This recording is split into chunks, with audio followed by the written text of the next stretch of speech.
Salut Genève! Vous savez que dans notre belle ville, le courant ne passe plus. Eh oui, les lampadaires sont toujours en panne. Ça a été mis en lumière en 2019 déjà. Rappelez-vous les candélabres vers Unimail qui restaient éteints. Allez savoir si c'était un défaut ou la faute au rat qui rongeait les fils.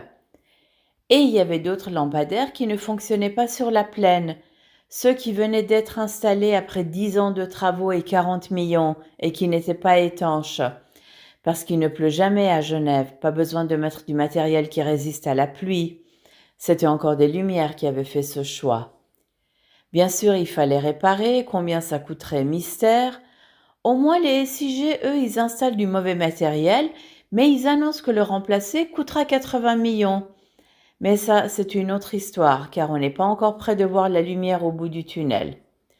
Revenons à nos ampoules. 2 ans après, comme rien n'était réglé, la ville a lancé l'opération extinction de luminaires.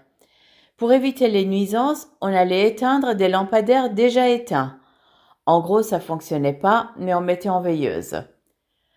Aucun remède n'est trouvé et la maladie des candélabres s'est propagée. Peu après, ceux des rues basses en ont été atteints à leur tour. Le pire, c'est que c'est aux conseillers municipaux de signaler la panne, parce qu'aucun employé de la ville n'a remarqué et fait le nécessaire. Ah oui, c'est vrai, il n'y a pas assez de fonctionnaires, et ils sont jamais en ville le soir pour voir qu'il faut allumer l'obscurité.